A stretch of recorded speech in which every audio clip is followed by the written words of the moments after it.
YouTube right now. Trying to see if this is going to work here. Hope everybody's doing well. I just want to see if the chat works here. Just you can leave a comment below. I got to answer some questions from you guys. We got some questions from the previous videos. Also, too, we will take live questions tonight as well.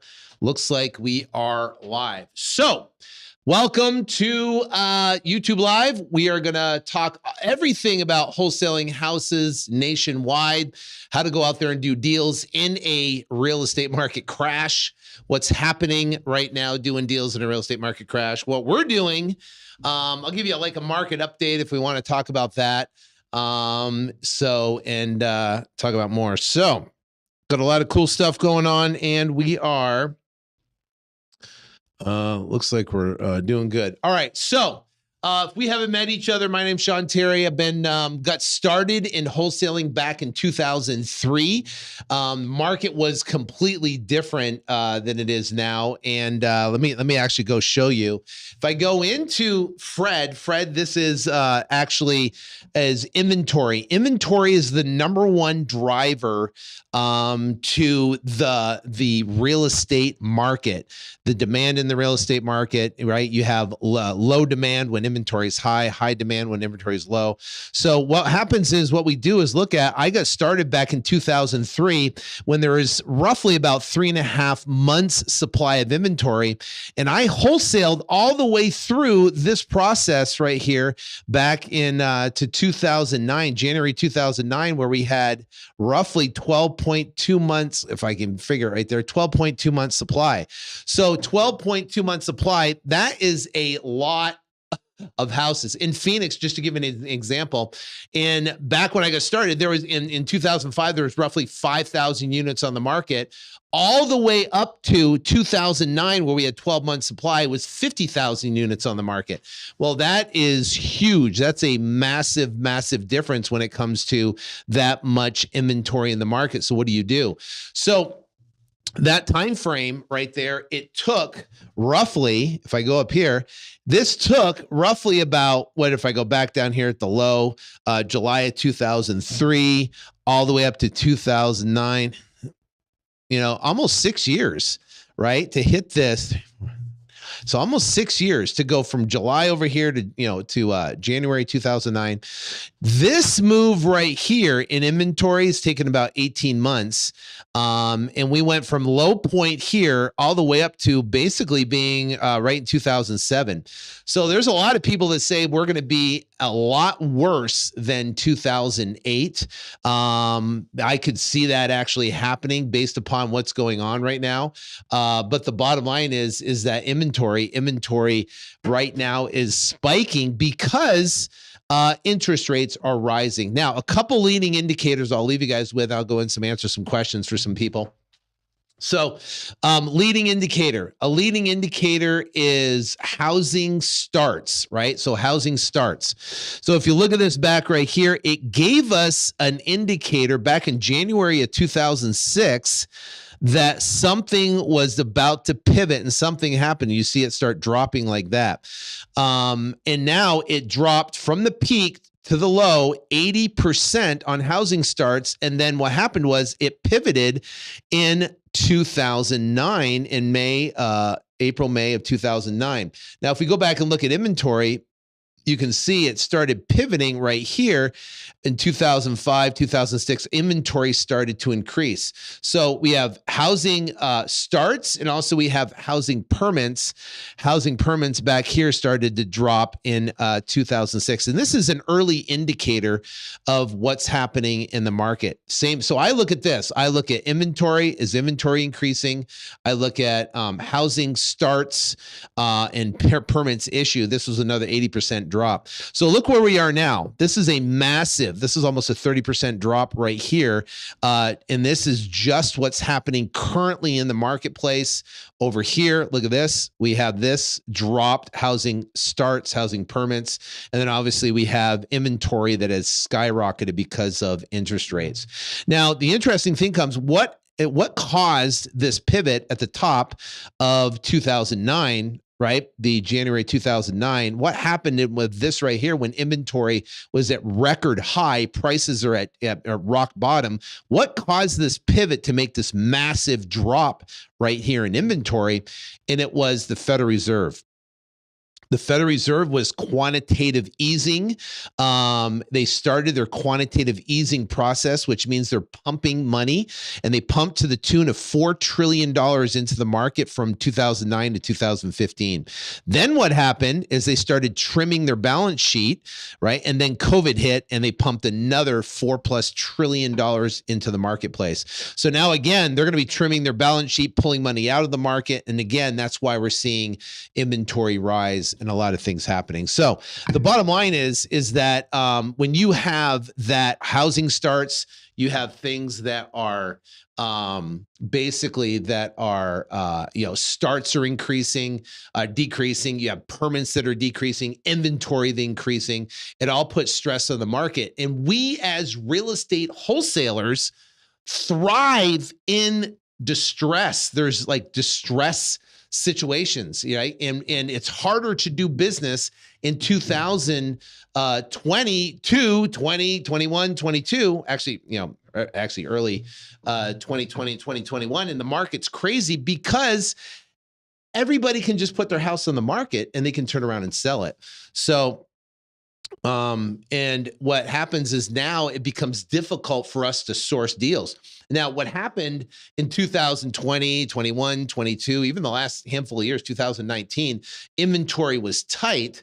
So it was hard for people to go out and find deals. So now the biggest thing becomes, how do I get a deal? Now, what's happening is now there's going to be more deals that are predominant to get more deals. But the problem is cash buyers now have left the market. So we got to, find another way to be able to transact. And that's why we do the RBP program and we sell properties to retail buyers. All right. So I got a couple questions here that I'll answer. So this is from Paul. He says, Sean, do you recommend starting with 1,000 text a day to get one contract a month virtually? It's interesting when it comes to text messages. I would look more at quality conversations. So however many texts it take to get a quality conversation. So what happens with your texting, you're sending out a text, and someone responds positively and says, yeah, I have a house to sell, or, I need more information. You're going to get them and say, great, I'm going to call you from this number, and whatever number you're calling from, 602-480 if you're in Phoenix. I'm going to call you in 2 minutes from this number and we can discuss. So now you get them on the phone. So your purpose from the text is take them from text to the phone. You can build a rapport, have a relationship, talk to them about their property, figure out the situation. And then you're able to go from a conversation to a quality conversation. A quality conversation is when you're talking money. So what I would do if it was for me, and we don't do a lot of texting. Primarily the texting we do is for looking for realtors in a local market maybe we're in a market like, a small town, and we want to hit local agents in the market that have potential cash buyers, or they have retail buyers. We're gonna text that way. We don't do texting for sellers. So I know a lot of people that do texting for sellers, and typically they say, I've heard them all over the board. It just depends on how they interpret how they actually do the text. A lot of people just text, and then they'll be texting the entire time. They're not going to get them to a phone call. So they're going to text them. They're going to ask questions through text. That is not effective. In my opinion, effective, which we've done that works, is texting, getting them on the phone, having a conversation, making a quality conversation, which means you're talking money and you're making offers. So what I would do, Paul, if it was me, I would test. For you, I would do 1,000 texts and see how many people have interest that you can get on the phone. That's the first start. And if you can get 5 or 10 or 15 people on the phone out of 1,000 texts, and you can have maybe 2 quality conversations, that's great. You're going to convert, depending on your experience, how your ability on the phone, you're going to convert roughly anywhere from 40 to 50% of those quality conversations into a contract. So now think about this. If it takes you 1,000 to talk to 10 people, and out of 10 people, you get, say, 2 quality conversations, you might get a contract out of that. So you're going to have to figure out your numbers. You're going to have to track it. So it's text 1,000, see how many people you talk to, text another 1,000, see how many people you talk to, and then how many offers you get to make out of that. That's how I would That's how I do that. When you wholesale listed on the MLS, what happens if it doesn't sell in the time frame contract you promised the seller? First off, we're getting properties at a pretty low price, right? So we are using our calculator. So let me show you what our calculator is right here. And let me see if I can get to offer calculator. So our offer calculator, let me zoom this in real quick. So if I go to here, so if I zoom this in and we get our calculator, say 200% right here. So this calculator, now it takes the Redfin value, the REI Automator value, and the Zillow value, and it does an average, right? So it takes these, adds them together, and divides by 3. Then we put the square footage of the property. And then we put, if it's trashed, $20, dated, $10, and clean, $5. So this one was between trashed and dated, $15, $37,000 repairs. And what it does, it takes the average price minus repairs, and then times 50% gives you an offer at $214. We're getting contracts between these numbers right here. This is our initial offer, and then we'll pivot to a higher offer. And these higher offers come with conditions, and the condition is that we need pictures ASAP. We need to get some people through the property. We need to be able to list the property on the MLS. So we'll go to a higher price, but they need to list it. So typically at these numbers right here, if you have a $504,000 average price, and now you're listing the property at $363, right? At that number, this is 72% of this price is $363. We've even gone up to high as 75%. If you use this calculator, you will be able to sell your deals, and you'll be able to get deals done. The problem is, what happens is people get properties for too high a price. So what happens when you put a property on the MLS? You're going to have feedback. And when that feedback comes back, they're going to say, listen, your price is too high. The property's trashed. There's too much work that needs to be done. And what happens is that's going to give you the ability to go back and renegotiate with the seller to get a price that's more in line. For an example, we had this property up in Bannon, Oregon. And it was priced too high. Now, it was in our numbers, but the feedback we got from people is that you needed to be lower. So we renegotiated it from $240 down to $200,000. And then eventually we got a buyer on that property for $249,000 that's going to be closing the deal. So you have to basically take the information and feedback, go back to the seller, renegotiate a better price, and then be able to sell that property. Then you can drop that list price, which we did. Initially, we're in like the 240, 250 range, and we're having to sell it for 270, and we were just priced ourselves out. But as soon as we dropped it to 250, we got an offer for 249. All right, so good question. Now, I can tell you right now, all of our deals we are selling on the MLS right now. Every single deal that we have, we are selling on the MLS, right? And I'll answer some more of these questions right here. Whoops. Okay, where did I go? Okay, there's chat. I lost chat. Sorry. What the heck happened? Okay, did I lose chat? No, I'm going to have to go over here.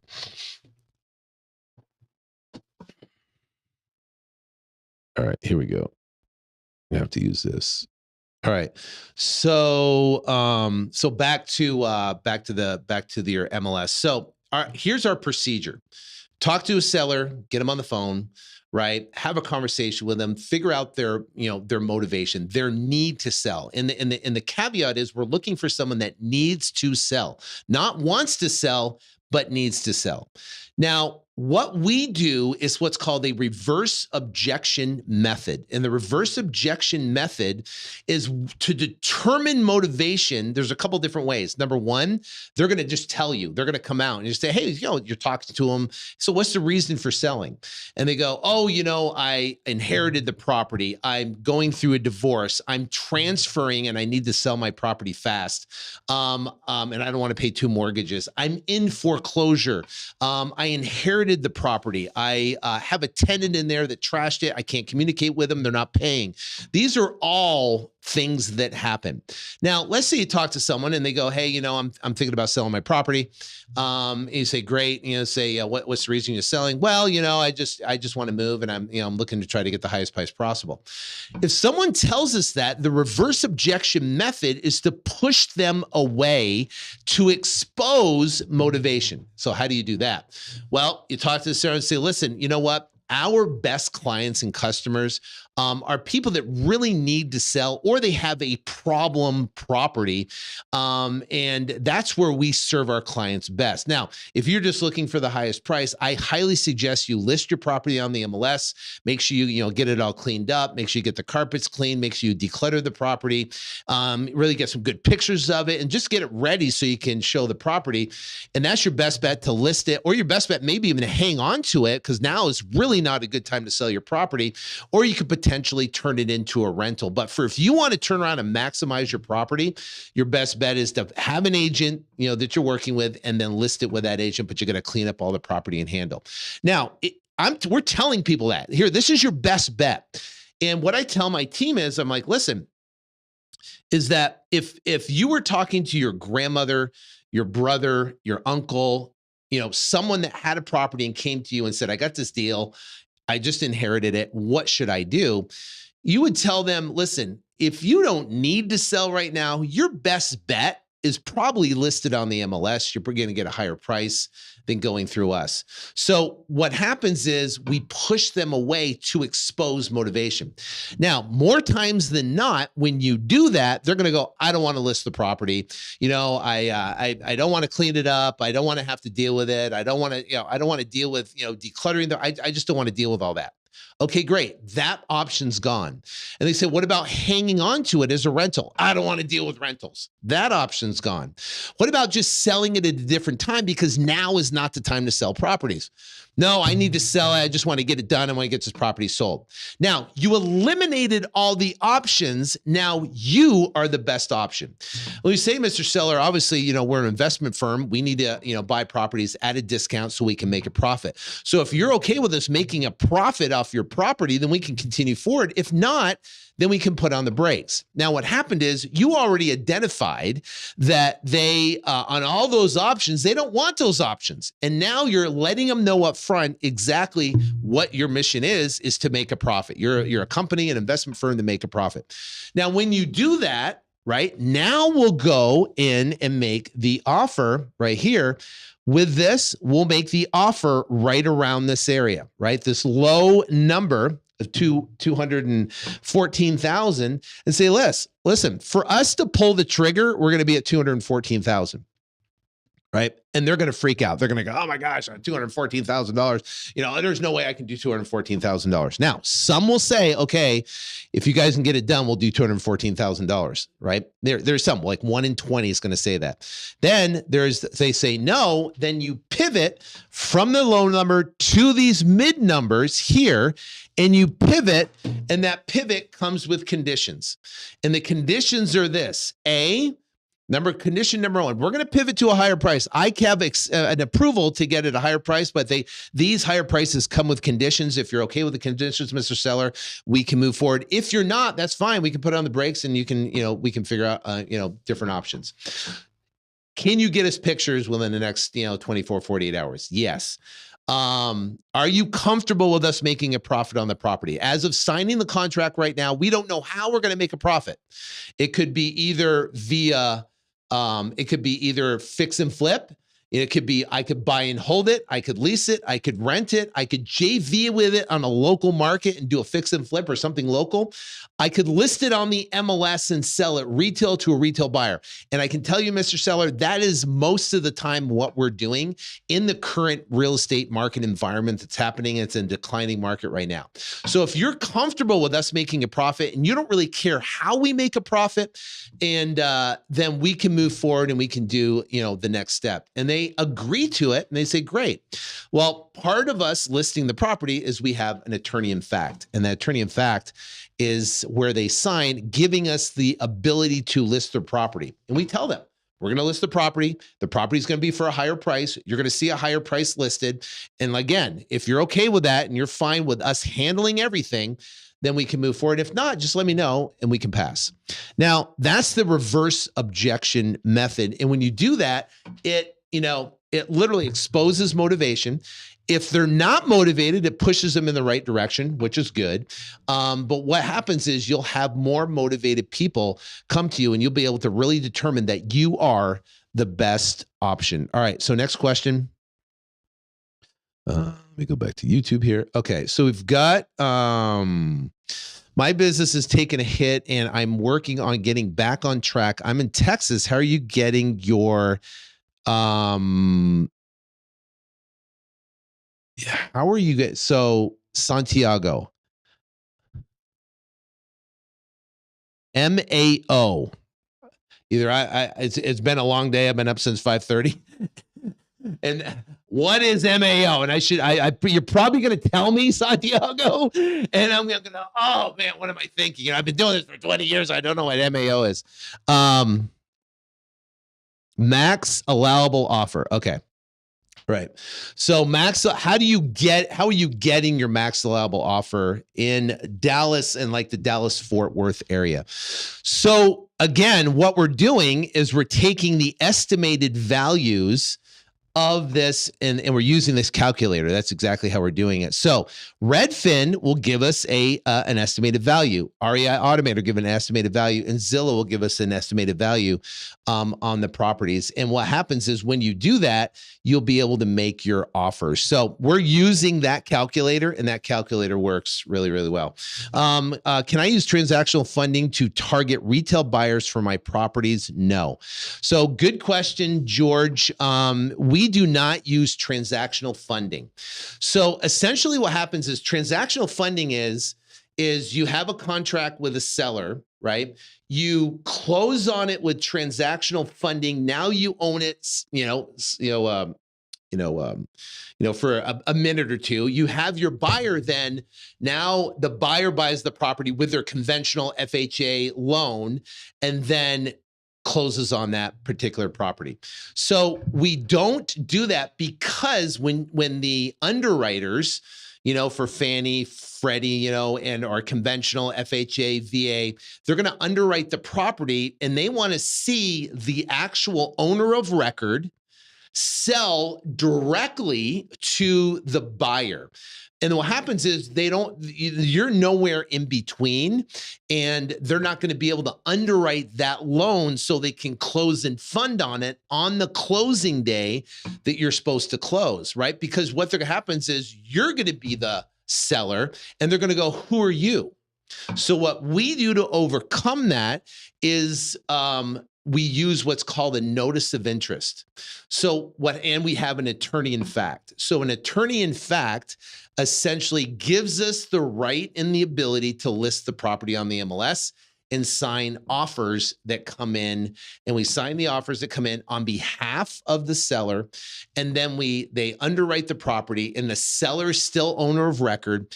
And what we do with obviously the owner's complete disclosure, they know everything that's going on. We file what's called a notice of interest. And that notice of interest is almost like a memorandum of sale. It could be like a lien on the property. And what they're going to do is they're going to call for that lien to be paid off, or that notice of interest, they're going to call for a payoff. And then that's how you get paid when you close a transaction. So that is how a transaction happens. I have RBP program. How's it differ from Bear Market Millions? Bear Market Millions, RBP specifically only talks about just selling to retail buyers, right?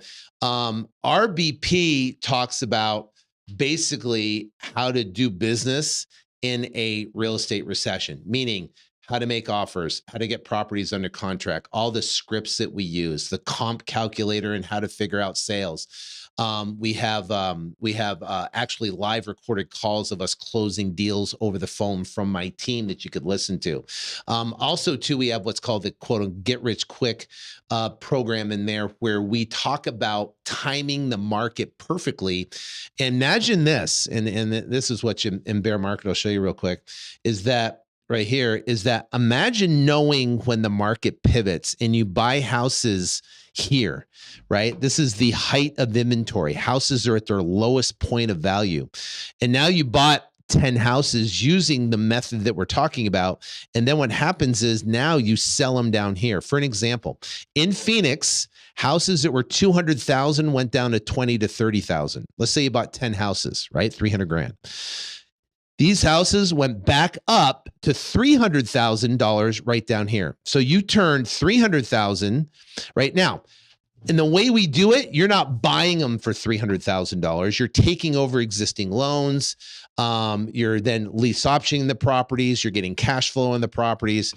And what happens is this right here, you get forced appreciation because the market, you bought them low because you bought them distressed. And now these houses are worth 300,000. So you literally are turning maybe $50,000 to $100,000 cash into like $3 million by doing this particular method right here. So that is called what I call that instead of get rich slow, get rich quick method. And it's basically timing the real estate market. How do you time it when the Federal Reserve comes out and says we're quantitative easing? So that's probably like the biggest thing. We do list properties on the MLS. We do the RBP program inside of there, but there's obviously a lot more components to doing the business. In the comments in your last video, you said that your sweet spot was 300 to 500K.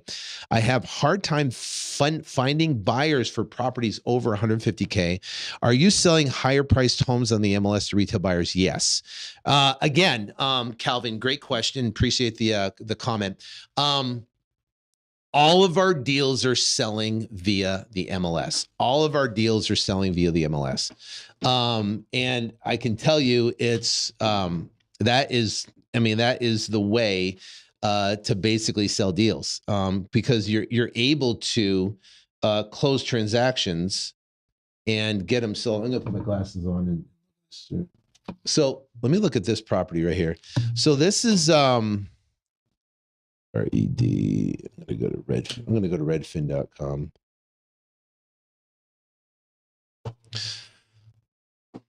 So we sold this property right here. I'll show you here in a second. Let me get the details on it real quick. This property we got it for 75. Listed it for 140, took 108. We made $31,000 on this particular deal right here. So this is the house, Spartanburg, South Carolina. So I've never been to Spartanburg. Let's look at Spartanburg real quick. So Spartanburg, I'm going to put population. So it's 38,000 people in Spartanburg. And Spartanburg this is how we kind of look at properties, right? Trying to figure out where this property is. But this is literally outside of Charlotte, probably about 3 or 4 hours outside of Charlotte. So would you say that's an amazing deal? Spartanburg, I've never heard of it. Small little town, 33,000 people. How can you do deals in small markets? We made $31,000 on that deal in Spartanburg, and it's way out in the middle of nowhere, right? So this property right here, 1372. Let me see. Here's the listing info. So what we did is we listed it active for 140. It went pending. Look at that, in 7 days, and we sold it 108,000. So how we figure out comps are how we figure out value. And here's actually pictures. See, they don't have to clean the thing. They just Give us pictures, put them on the MLS. Look at that. Oh, look at that pool. It's like green, right? Here's the side yard. Sold the property. Now, what we do is determine value. We click here. We zoom out, right? Kind of see where our property's at. We've got this main road right here. And then we're going to go over here. We're going to zoom out, right? Here's that main road. Our property is like right in here. So, and we're going to look at all the properties. I'm going to go filter. I'm going to go homes, right? And I'm going to see what's active, and then I'm going to look what's active and pending under contract. So we have 2 homes active in this area right now. That's not a lot. Now I'm going to go back over here, and I'm going to go to active and pending.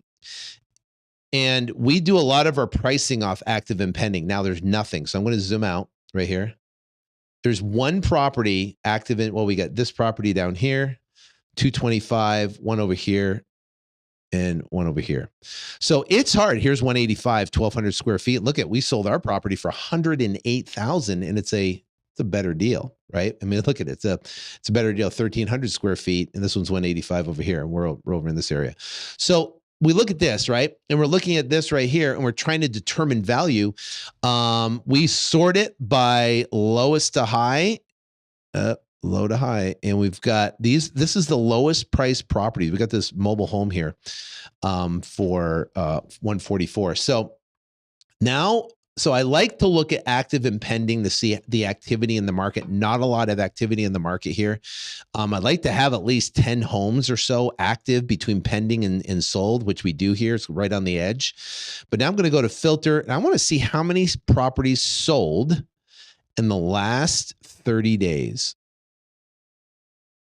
2. So we got 2 properties, 239 and 270, and in this area. So we got the property for such a low price, for $75,000. We were able to sell it at such a low price, lower than anything in the area. We were able to get this deal done and make $31,000 on the deal. So the bottom line is, in this situation, is price matters in a real estate market. It matters. Even in a small market like this in Spartanburg, that's in the middle of nowhere, you can do deals. And we are, again, listing all of our properties on the MLS. Okay. Oh, lots of questions. George here. Go through your pitch and pull me out. So I just did that, Chris. Hopefully you heard that. I just went through an entire pitch of talking to sellers on the MLS. We inside of Bear Market Millions. If you go to, I think there's a link in the description down there, Bear Market Millions, or you can just type it in. In there, we have actual live seller calls, and I analyze calls in the thing. And you can hear my top reps going in and actually pitching the RBP program, or the Bear Market Millions program. Nate, Sean, do you know of a reputable transactional funding company that you would recommend? Transactional funding would typically be used for like REO houses, HUD homes. If you're going to buy auction.com properties, you could do that. Thanks, Santiago. Matt, it took me a second to get max allowable offer. Sorry about that, but I got it. So transactional funding, honestly, I don't. I used to own a transactional funding company, and my partner kind of went south, we paused it till then. So I need to open another one. But anyways, the bottom line is that I know if you go to transactionalfunding.com, I think that's one. I know a lot of people I've heard use that, but I don't have one that we've used in a long time. And right now we do assignments on all of our contracts. We do assignments if it's to a cash buyer, or we're doing a notice of interest. We're recording notice of interest, selling to an FHA buyer, a VA buyer, or a conventional buyer. Calvin is a market-dependent median price of homes. Calvin, it is a dependent and median price of homes in your market. Obviously, Cali and Mass values would be much higher, but there are buyers in those markets. Otherwise, homes would not sell. Right. Max allowable, good. Do you do Google ads in-house or outsource any if in-house, any advice? Yes. Google AdWords is all literally about, let me see if I can pull something up and show you real quick. Where is it? Let's show you something just on Google. Okay. This is a slide. Let me see if I can get rid of that, make it bigger. Okay. This is a slide that's in our Bear Market Millions. I want to basically explain this. Google AdWords and Bing. So the philosophy is to do maximize conversion. So set up your targeting for maximize conversion. You want to target the state versus targeting a geolocation, like a tight geolocation. And then once you get to 100 conversions, it will actually maximize. I mean, it'll start to optimize. So if you take this link right here and go to this right here, and if I go over to Google and I type it in, this is Google Takeout. This is your account, your data. Export a copy of your content on Google account and back it up for use of service outside of Google. So what does this mean? This is all your account data. All your browsing history, your contacts, crisis reports, data sharing research, drive information, your fitness stuff, Google account information, business profiles, chat information. You've got Gmail conversations. You got everything in here. Google Play Store, what you've purchased, your shopping. So just to give you an idea on how Google works, they're like a data company. They collect massive amounts of data on you. So if I export this, it's 5 gigs of data on me. That's about 5,000 pages of actual data that they have just on me. And you can put your information in there too at that specific link, that Google Takeout it's called, and you can download the information they have on you. But what they also do is they take that information and they graph the information, meaning what they do is they will buy cell phone data, right? And then they'll do data sharing with other sources like Twitter, like Facebook, like Instagram. And what they do is they'll collectively pull all that and graph data together specifically to target advertising to you, right? That's what they do for everybody. So if I go back, right, and I go back over here and I go to 100 conversions and maximize conversion bidding strategy allows Google to use data, the data information, to find like people that will convert. So once you get 100 conversions, they have enough data on each individual person to determine the collective, basically the similarities in the people that are actually responding. And then what they do is they turn around and then put your advertising in front of the right people. And now your leads become incredibly quality. So now you have some great quality leads. It takes a little bit, but Google AdWords is probably one of the best ways to attract motivated seller leads, especially nationally, especially on scale. So the best advice, I spent 2.7 million in this account, 445,000. This is a little bit older screenshot. I think I've spent over $3 million in this account now, and over 600,000 in this account now. So I spent a lot of money on Google AdWords figuring out exactly how to structure the campaigns. And probably the most important thing is maximize conversion, not with CPA. You don't want to put a CPA value in there, which is cost per acquisition. Just maximize conversions is the best thing. That's pretty crazy though, that amount of data. So that's what I say that. I'm in New York. The market here isn't good for this. I have friends in other states that I think would be hot market, just don't currently have funds to be traveling, etc. Who travels, Christina? We do everything over the phone. This can be done. You don't need an office.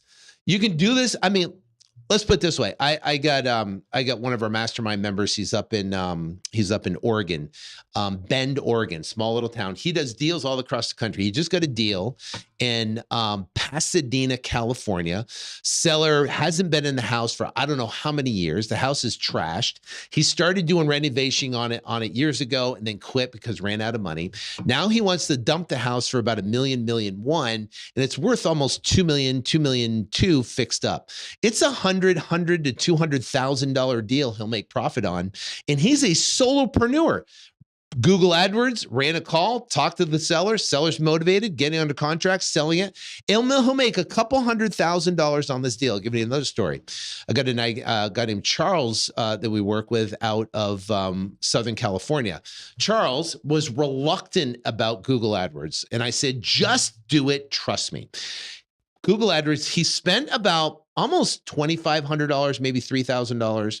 He got a lead that came in. Northern California, got a property under contract for $500,000, gave the seller what exactly they wanted, turned around, fixed it up, and was able, the property is worth 1.3, and sell that property and make close to $500,000 on that one specific $500,000 on one deal. So here's the thing. You don't know who is going to call you. So Christina, first off, never go see the property. You never have to travel. Everything's done over the phone. They can send you pictures of the property. If you can't get pictures of the property, then you can send a local photographer, or you can have an agent that you can work with local that can go over and look at the property and take pictures. We do that. Everything is 100% done remote. I don't care if you live, we have people in Israel, different time zones, killing it with this bear market millions right now, killing it in this market, doing deals over the phone. So don't think, Christina, you have to go anywhere. Talk to owners and get those listings. Sean, thoughts on house hacking 2023? House hacking. Explain exactly I can talk to 5 different people and they'll have a different opinion or different way of house hacking. I know people that house hack and they rent rooms out of their house. I know people that have rentals that rent rooms out of the house versus or VRBOs. So explain a little bit more, Paul, on house hacking. I'm sorry. There's could be multiple different things. I want to make sure I answer the right one. Do you record the notice of interest or is it unrecorded? No, it's a Premier Equity Assets. It is a recorded document, like a mortgage, like a deed of trust, like a lien, like a memorandum of sale. It's a recorded instrument. So when the title company pulls it, they're going to ask for a release of notice of interest, and that is how you get paid. So you're going to release it for a fee, for a number. And you're going to take the sold price of the property, less the real estate commissions, closing costs, fees, any of the fees, and your contract price with the seller becomes your spread. How can we get the notice of interest form? We have that in Bear Market Millions. We have all the forms and everything in Bear Market Millions. You can go, you can check that out. It's cheap. I mean, I'm talking, you can do a 3-pay for $197. There's a coupon in there that will have it's like $497 coupon for 1 pay, or you can even get it for $197. But it's all this stuff is in our courses and stuff. We have a resources area. East Coast is not a good market. So, East Coast is not bad. I think we've made a lot of money inside of New York, Pennsylvania, Ohio. Now, there's a lot of leads that generate in those areas. The deals are smaller. Like you're dealing with, 60, 70, 80, 100,000, $220,000 houses. But the bottom line is the spreads tend to be smaller. I personally like higher median home prices houses. So if I'm gonna tell you, say let me show you. I did a let me show you guys here real quick. This right here is the hottest markets in the country. Now, I did a video on this, but you guys can look at it. This is December. It's been updated. So Nashua, New Hampshire, Manchester, New Hampshire, $495 median home price. This would be good. So you can expect about a 5 to 10% wholesale fee on this right here, 5 to 10%. Rochester, New York, 237. Right now, if you had a choice to market here or market here, you get higher fees going here because of the median home price. 7 days on market, average year over year. Median days on market is 44. Columbus, Ohio, great market, right? 329.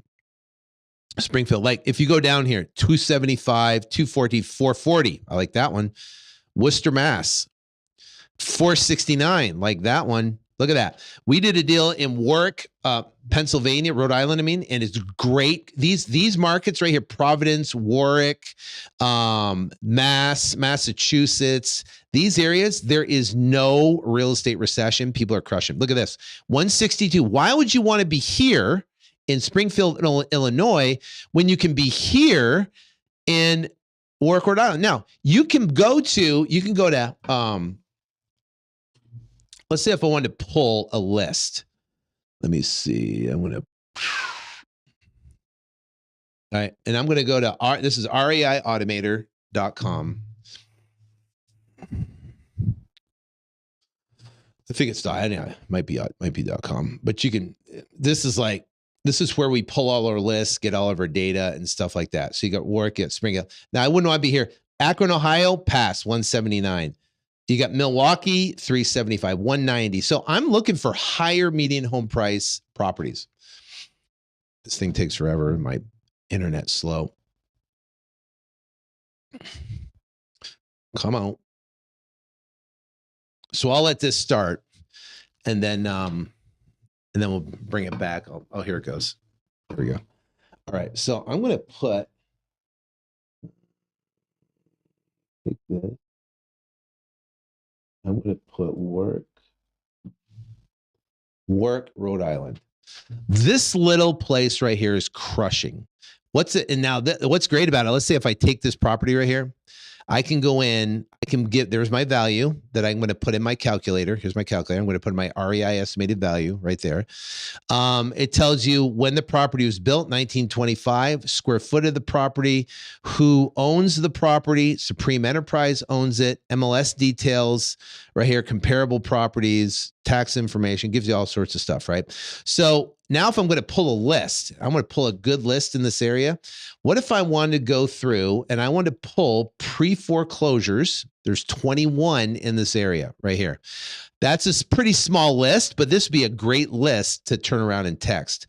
What if I pull another one? What about zombie properties? Okay, there's no zombie properties. Those are vacant houses that are pre-foreclosure, right? And if I'm going to pull, say, tax delinquencies, these are property that hasn't paid their property taxes. That's a big one, 52. So now we're going to property characteristics, and we're going to say single family, multifamily 2 to 4, right? And then we're going to say MLS status not on the market. Then we're going to go down here, and we're going to go to valuation. We're going to say estimated equity, a minimum of 50%. So now we have 2,132. This list is gold. Now, what if you wanted to get it smaller? You could just say owner occupied. No, now we have 437. So these are investor owned properties, 437. So they're non-owner occupied, tax delinquent, so they haven't paid their property taxes, single family, no, it's on the market, no, 50% or more equity. Now, this would be a great list that now you can pull that list, you can create a list, then you go over here and you skip trace the list. You skip trace, you get names and numbers, you text them, call them, or you can send them direct mail. Either way, you can reach out to these people and you can get deals. And this is a very cost-effective way to go out there and get deals and start cranking. So that's a great way to be able to pick a market. Do you have agents on staff? Wait, hold on. Do you have agents on staff for your novation deals to stay above board? We're not doing essentially novations. We don't have them on staff. We hire agents in the local markets that will list the properties for us, and they will help us get the transactions complete. Or we'll do a flat fee listing through a flat fee listing service if we think it's going to be like a cash deal, right? We'll stick it on the MLS. More, if we get that low number right here, if we get it contracted for in these low numbers right here, we'll stick it on like a flat fee listing service, and then we'll turn around. We'll get we'll get it that way. So let me see here. So we'll do it that way if we get it on those low numbers.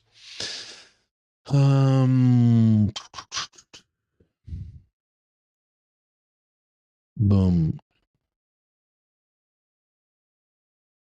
Okay, Sean. Tristan, we are doing $40 a day targeting whole state of Texas. In order to get the 100 conversions numbers, should we up our budget? Yes. Yeah. So Tristan, here's the thing, Tristan, what I'd say is it's better to hit 5 states than 1 state. Your cost per lead is going to be lower. So I would pick Texas, Florida, Georgia, right? Area. I'd hit like, you can hit Nevada, you can hit Arizona, you can hit like California. Hit those states would be a really good cluster of states you could hit. And now you're going to get leads coming in from all those different states to be able to do deals. And if you're doing everything over the phone, you'll be able to do it. Now, here's how you figure out your money, right? How you figure out what's going on. What we need to do is we need to figure out what is your cost per lead. What's your cost per lead? And I showed this the other day. It's the well, let me go over here and I'll pull this. I'm going to pull this simple spreadsheet up for you. This is called the revenue matrix. And let me see if I got that. Okay, this is the revenue matrix. And this literally allows you to, let me see, I got solo. Where's the solo? Solo, here's solo. So now if you want to make 100,000 a year, your cost per lead, it's going to tell you how many leads you need to generate to get 8 deals based upon your conversion, leads per contract. So let's say your average deal size is 15,000. Right? And your average deal size is all the revenue divided by the amount of deals, and that's your 15,000. Leads per contract. How many leads does it take you to get a contract? So $40 a day, if you're going to do $40 a day, right? How many leads is it going to take for you to actually convert and sign a contract that comes in? Might be 10, 15, 20. Now, I just got off a Zoom with some coaching members at a Syndicate 9 Mastermind, and they're killing it. They're right now getting 1 in 14. Now, look at this. Look at this marketing. We got 16,000. We got 83. Now, look at 1 in 14. Right? Took it from 16,000 to 9,000 in marketing cost, and it went 971% ROI, $90,000 on 14, and it cost per lead, and you got to look at your cost per lead. So when you ask the question, you say, hey, should I up my budget to get 100 conversions? The question I've become like, Tristan, is what's your cost per lead? If your lead cost is $40, you're getting 1 lead a day. If your lead cost is $10, you're getting 4 leads a day. If your lead cost is $100, it's going to take you probably 3 or 4 days to get 1 lead. So the question is, do you want a lot of leads or you want little leads, right? So the higher the budget is going to get you the more amount of leads coming in. And the way you feel, for an example, when we hire someone, our goal from a company standpoint is get them 20 leads a week. If our cost per lead is $100, then I know I can increase my budget to $2,000 a week, or I got to put my daily budget divided by 7 at $285. So I got to increase my daily budget at $285 so I can get 20 more leads a week for the sales rep so they can go out there and crush it. So, so the question is $40 a day. What's your cost per lead, and how many leads because you focus on how many leads a week is it going to take to get your goal of $100,000, 200, whatever your number is, right? Now, if your budget doesn't allow you to spend more, $50, $100, $200, or whatever the case may be, then you have to do more effort-based marketing, text messages, cold calling, getting referrals, reaching out to people, pretty much cold calling and texting, or going to like for sale by owner sites, hitting all the for sale by owner sites in those specific markets we talked about, will enable you to turn around and get some deals. Where now, and here's a secret. You want to hear a secret? When you get your check of $10,000, $15,000, what you do is you take 15,000 times 25% and you reinvest 25% of that check, which is $3,750, you reinvest it in the marketing. Now you take that $3,750, you divide that by 4, right? That's $937 a week divided by 7. Now your daily budget goes from $40 to $133 a day of your marketing budget. Now you're going to get more leads coming in, more opportunities, and then you'll get more deals. Christine, I've been out of the loop for a long time and need to do a refresher. I guess so I'll start from the beginning. Hey, listen, that is 100% fine. Starting from the beginning, absolutely 100%. It doesn't matter where you've been. It just matters where you're going, and you just want to start from exactly where you are right now, which is good. All right. So you guys have any other questions on here? Any other questions? So I know there's a handful of questions like that I want to talk to on the YouTube. There was, I'm going to go to my channel here real quick, because there was studio. Go to where's comments. So there's a couple. This one's from Acer. He had a bunch of questions, and I want to answer this one right here. Okay, so this is from SDVI own. I don't know how to pronounce his name, but it says, I've been on the train for 3 years and 4 months. I just don't understand why I keep spinning my wheels and I still have nothing to show for it. I want this business to work to change my financial future. Okay. That's a great one right there. So think about this. You've been doing something and it's not working for you. And you've been doing it for 3 years. And now it's been like one of the hottest real estate markets in the country in 2019, 20, 21, 22 has been, pretty crazy. And latter part of, beginning part of 2022. And now it's obviously shifted. So, there's a couple different things you want to look at. First is your action.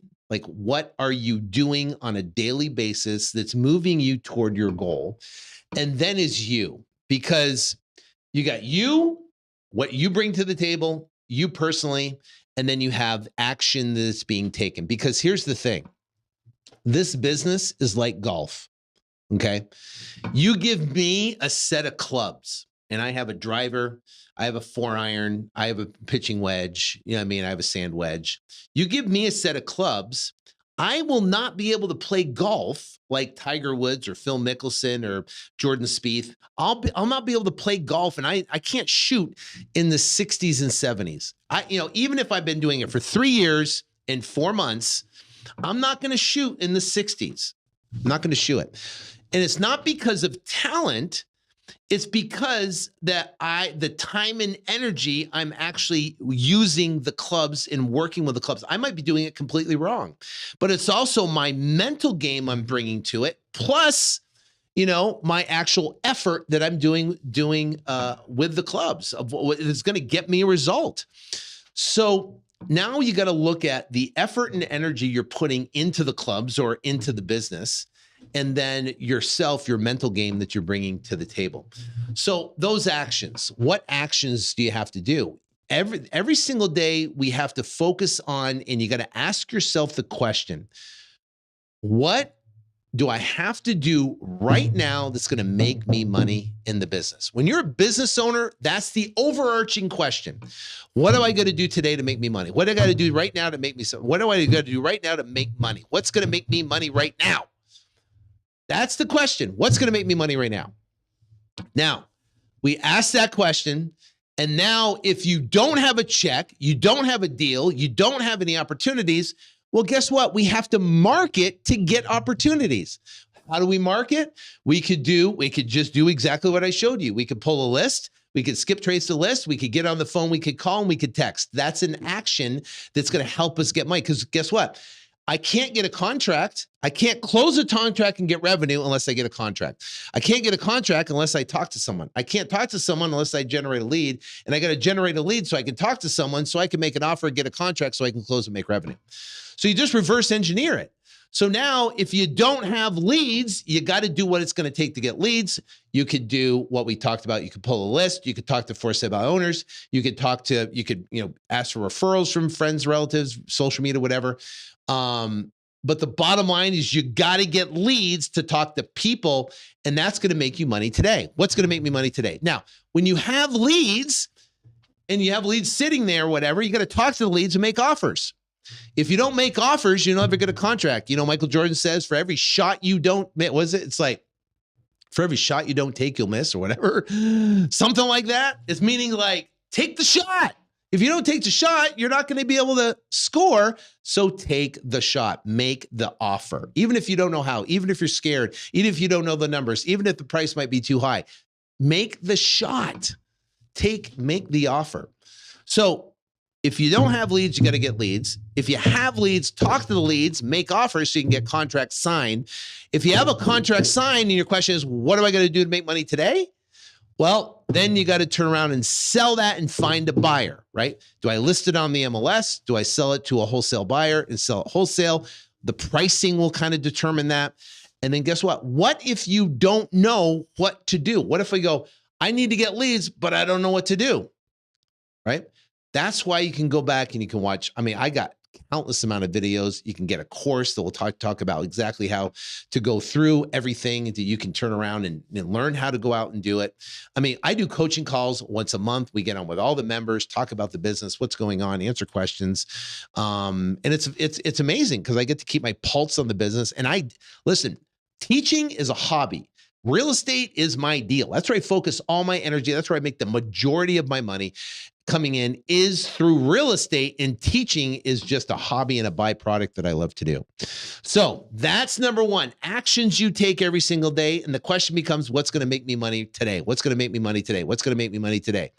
And if you know money is a closing, you got to get a contract before a closing, right? You got to get a buyer before closing. You have to have a contract with the seller, right? You have to get a lead. If you have leads, you got to turn around and get leads. So that's you just reverse engineer it, and then you're going to know exactly what you need to do. Now, the personal side, you bring you to the table. And here's an interesting fact. I've been, teaching since 2010, taught thousands and thousands of people through all sorts of different mediums, live events, everything is crazy. I have met people that live in the same town. They send the same mail piece. They've been in business roughly the same time. They target the same list. And they get massively different results. One person gets all the success and the money and the deals and the contracts, and they're blowing up. And the other is struggling, going, I've been trying, I don't know what's going on, what's happening, what's wrong with me, I can't do it. So the question is, if they're doing exactly the same, what is the massive difference? One person's successful and the other person isn't.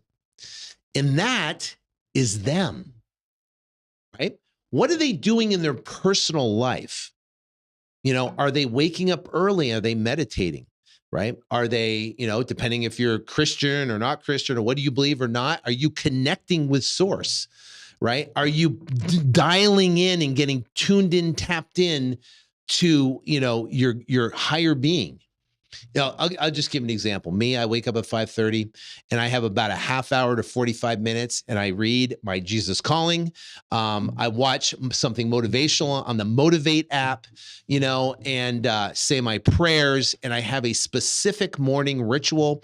I write everything I'm grateful for right now. And then I write everything I'm grateful for that's about to happen. So I infuse gratitude in my life every single day. And if you do that every single day, do you realize that good things come to you when you infuse gratitude in your day? Good things come to you. Amazing things come to you. But if you're constantly living in anxiety, in fear, in doubt, in what if, in concerned, and I don't know if it's going to work, and this, that, and the other, you're attracting in your life more anxiety and fear and doubt and concern and what if it doesn't work? You're attracting more of that. So living in gratitude and appreciation constantly, and be thankful for what you have in your life, thankful. It brings more things to be thankful for. And that's what I mean by being tuned in, tapped in, and turned on. Because if you're tuned in, tapped in, and turned on, you're grateful, you're appreciative, you're thankful. And guess what? Things just, have you ever heard the statement, when it rains, it pours? Because when you're in a negative state and you're anxiety and fearful and doubtful and I don't know and pessimistic and all that, you get more of the same. So if you have one person, same postcard, same list, same market, same experience, and another person, same market, same, all the same, and you got one person that's living in a constant doubt, anxiety, doubtful, fear, depression, I don't know if it's going to work, doubting their abilities, hesitation, and another person that's living in gratitude and thankfulness and appreciation, that person is going to get all the deals, all the business, and all the success. So what I would say to this Estevan Town that posted this comment, I would look at those two things. What's going to make you money today? And do those actions to answer that question. And number two is look at yourself. What are you bringing to the table? Are you in a constant state of appreciation, gratitude, and thankfulness and love? Or are you in a constant, state of doubt, fear, anxiety, worry, concern, not enough, envy other people type of stuff? If you live in that, I'm telling you, you can do it for another 3 years and 4 months and nothing's going to happen. Nothing's going to happen. You got to change you first. I heard a very successful person once told me, for you to be successful, right? For things to get better, you have to get better. You want to be successful, you've got to get better. For things to be incredible, you got to get incredible. That means you have to change. You have to become great to have great. It's a personal development journey on you becoming better you every single day, right? If you can't have fear, anxiety, and gratefulness and appreciation at the same time, you have to choose. And if you choose and pivot, when you recognize it happens, pivot, and you're grateful and appreciative, guess what? You're tuned in, tapped in, turned on. So that time in the morning is called the morning ritual. The most successful people in the world that I know have a morning ritual, and what they do is they infuse gratitude, appreciation, and love in their life, and they engineer it. And they go through the rest of the day, and the right people, the right circumstances, and the right events line up for them just at the perfect time in a perfect way. I'm telling you, all this technical stuff that you guys are asking about, all these questions that you have about this, that, and the other, right? All this stuff, if you get tuned in, tapped in, and turned on, and you can shift your focus to what you're grateful for, what you love, and what you appreciate. And I'm telling you, in the next 30 days, if you take this one thing on, you will be amazed at what happens in your life, because of circumstances, events, people that come in your life will be there to help you achieve what you want in your life. And guess what? You might be, here today listening to this at the right time. I struggled with this a long time. I I had self-doubt. I didn't think I was good enough. I didn't think I could do this. I would do something and I beat myself up. Man, well, you could have done better. Oh my God, what an idiot. Why did you do that? You're so stupid. What did you care? I just can't believe I blew it. I beat myself up like you have no idea. And then I realized I was not, I'm just hurt. I would play the movie of me screwing up in my head over and over and over and over again. And I just wallow in my stupidity of dumb things that I do. I did. And then guess what? I realized that, you know what? That is not serving me. It's not being the best me I can. So now when that happens, I recognize it, I pivot, and I focus what I'm grateful for, what I appreciate, what I love. And listen, everything's not all sunshine and roses every single day. Believe me, I have bad days just like everybody else. But when I do, and I'm in those things, I need to pivot and focus on everything I'm grateful for. And guys, I'm telling you, if you do this, if you do what I'm talking about, listen, the success will come. The deals will show up. The sellers will line up perfectly. The information you need to get to the next step will appear at the right time for you. And you'll look back and go, holy cow, that's the secret. That's what I needed. It's not some marketing gimmick or some this or some that. It's getting your head dialed in. And guess what? You're going to feel better. You're going to look better. You're going to be more excited, enthusiastic, eager, and just a vigor for life. You're going to, listen, I go to bed at midnight and I jump out of bed at 5:30. Jump. I can't wait to get going. Can't wait. Now, maybe I'm crazy. I don't know. Maybe I'm just, all I'm telling you is this, is that just give yourself a little break. Give yourself some grace. Give yourself some grace. Just be easy on yourself. And guess what? Do those little things in the morning for you. Don't roll out of bed, grab some coffee, get yourself ready and go to work. You can't do that. Don't wake up, turn on the phone, read the news and just, you don't want to do that.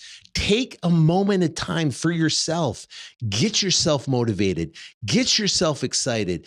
Focus on what you're grateful for. Write down what you're grateful for. And I'm telling you, if you write down what you're grateful for that you want to happen,